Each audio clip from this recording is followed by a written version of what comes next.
बिस्मिल्लाहिर्रहमानिर्रहीम रब्बी इश्रह ली सदरी वयस्सिर ली अमरी वाहलुल उक़दतम मिन लिसानी यफ़क़हू क़ौली रब्बी ज़िदनी इल्मा अल्लाहुम्मा फ़क़्क़िहनी फ़िद्दीन। चलिए जी, सूरह अल आराफ की इंट्रोडक्शन करते हैं, फिर हम इनकी आयात को डिटेल देख लेंगे।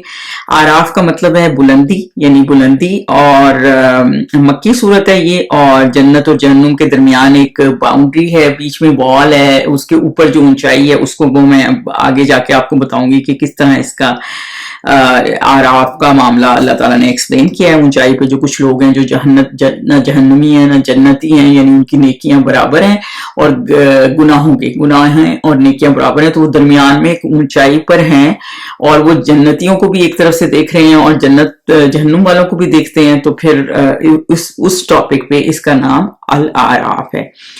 और दूसरी बात यह है कि इसमें 206 आयतें हैं और ये सूरह फातिहा के बाद जो 7 लंबी सूरतें हैं अल बकरा से अनफाल तक, उनमें से एक ये भी है।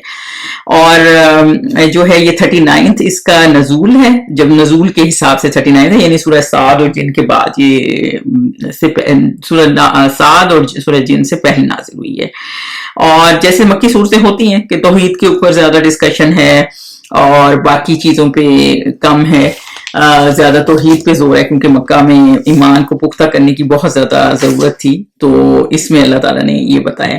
बेसिकली इस सूरत में ये है कि आपने लोगों को जो बिलीव करते हैं अल्लाह पे वो कैसे हैं, और जो नहीं बिलीव करते उनको वार्निंग्स दी गई हैं। और वन ऑफ द लॉन्गेस्ट मक्की सूरत भी है। और दूसरी बात यह है कि ये आपका बिलीव पक्का करती है। और इसमें एक आय नंबर आप 11 से 25 तक, 11 to 25 तक जो है इब्लीस का किस्सा है कि कैसे उसने डिनाई किया, कैसे वो जो है उसने अल्लाह ताला से फिर मोहलत मांगी कि वो हजरत आदम को सजदा नहीं करेगा, और वो कैसे उसने मोहलत मांगी, इब्लीस की जेलसी किस तरह की थी।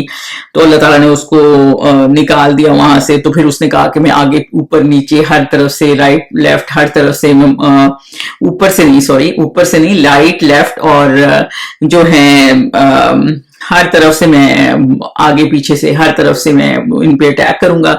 ऊपर से क्योंकि दुआ जाती है ना आसमान पे, तो वो, और नीचे सजदे की जगह है, तो इस वजह से वो नहीं है। लेकिन हजरत आदम जो हैं उन्होंने जो मिस्टेक की कि इसकी बात सुन ली, तो फिर वो जन्नत से जब निकाले गए तो उन्होंने तौबा की, अल्लाह ताला से मगफरत मांगी, लेकिन इसने ये नहीं किया और ये तकब्बुर में अटक गया। तो अल्लाह ताला ने बताया कि तकब्बुर वालों का क्या अंजाम होता है। और अब जो आराफ का है वो बेसिकली उसमें यही है कि वो दो जो मुसलमान जो स्ट्रगलिंग कंडीशन में होंगे, जिनके दोनों होंगे बराबर नेकियां और गुनाह। तो बेसिकली 3 कैंप्स हैं मुसलमानों के, एक जन्नती मुसलमानों के और लोगों के, जैसे लोगों के एक जन्नती हैं, एक जहन्नमी हैं, और एक जो आराफ वाले हैं जिनके गुनाह और सवाब बराबर हैं। तो ऊंचाई पे होंगे, देख रहे होंगे, और वो अल्लाह से दुआ करेंगे या अल्लाह कि हमें जन्नत में डाल दे और इन जालिमों में शामिल ना कर जो जहन्नुम में जाएंगे। उसके अलावा आप आया 59 पे जाएंगे तो आपको प्रॉफिट्स के किस्से भी मिलेंगे। 5 प्रॉफिट्स के किस्से यहाँ पे समराइज हुए हुए हैं, हजरत नूह अलैहिस्सलाम का, हजरत हूद का, हजरत साले का, हजरत लूत का, हजरत शुएब का। तो उनके बारे में यही कि वो ट्रुथ का, सबका एक ही मैसेज था, तौहीद का, और फाल्सहुड को खत्म करना था, और फिर अल्लाह ताला की कैसे अजाब उनके ऊपर आए हैं।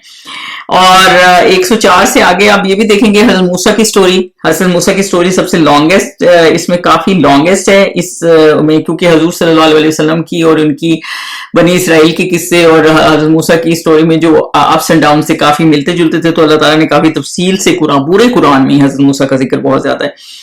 जादूगरों का भी जिक्र था, फिर कैसे उन्होंने माना कि ये जादू नहीं है जो हजरत मूसा दिखा रहे हैं, तो वो उन्होंने अल्लाह के आगे सर झुका लिया और फौरन अल्लाह को मान लिया जब हक को पहचान लिया। फिर उन्होंने ये नहीं देखा कि, क्योंकि पहले वो अजर मांग रहे थे कि फिरौन से कि हमें अजर देना कि हम ये दिखाएंगे ये कमाल, तो अगर हम जीत गए तो उन्हें लगा कि हम जीत जाएंगे। लेकिन जब उन्होंने हक देखा हजरत मूसा का, तो फिर उन्होंने कहा कि नहीं, हम हक मानते हैं और अजर की उनको फिर कोई परवाह नहीं। जब दीन आ जाता है, हक आ जाता है, तो फिर अजर की फिक्र नहीं थी। फिर अल्लाह ताला ने कौम फिरौन को सिखाने के लिए काफी थोड़े थोड़े अजाब भी भेजे, जो कि लोकस्ट के थे, फ्लड था, लाइसी, फ्रॉग, ब्लड वगैरह, ये सारा कुछ, ताकि वो समझ जाए, लेकिन वो फिर भी नहीं समझा।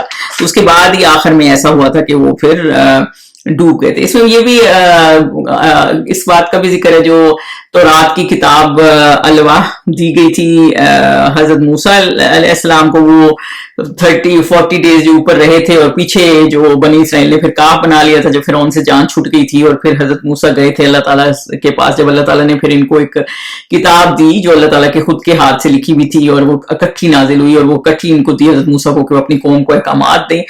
تو جب پیچھے انہوں نے کاف بنا لیا, وہ سامری کے چکر میں جو اس کو کاف کو پوجنا شروع کر دیا اور حضرت ہارون کی بات نہیں سنی, تو پھر وہ اور یہ اس چیز کا بھی یہاں پہ ڈیٹیل سے ذکر ہے جو ہم آگے جا کے آیات میں انشاءاللہ تفصیل سے پڑھیں گے.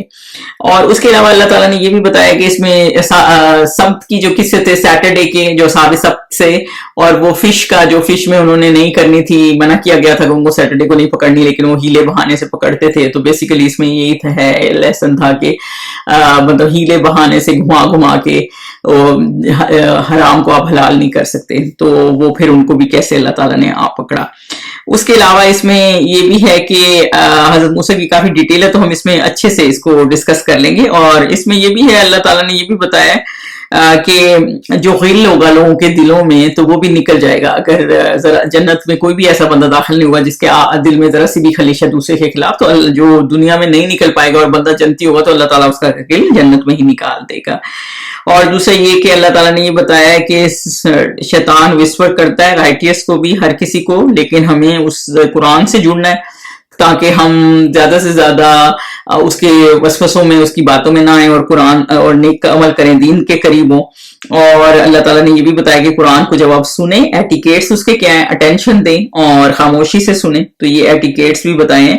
اور ساتھ میں یہ بھی اللہ تعالیٰ نے بتایا ہے کہ جو آخر میں اس صورت میں 205 میں آپ پڑھیں گے کہ جیسے اللہ کا ذکر کریں, ریممبر کریں, ایون جو اینجلز بھی ہیں وہ بھی اللہ کا ذکر کرتے ہیں اور ہمبل ہیں جو اللہ کی قریب ہیں. اور دوسری بات ہے کہ اس کی آخری آیت میں سجدہ ہے, آیت نمبر 206 میں, جو کہ ٹوٹل قرآن میں سجدہ 14 ٹائمز ہی آیا ہے. اور یہ پہلی دفعہ جب ہم شروع سے پہلے سپارے سے ہم نے شروع کیا ہے سورہ بقرہ سے, تو یہ اینڈ پہ یعنی کہ یہ سورہ اعراف ہی پہلی سورت ہے جس میں سورہ سجدہ آیا ہے.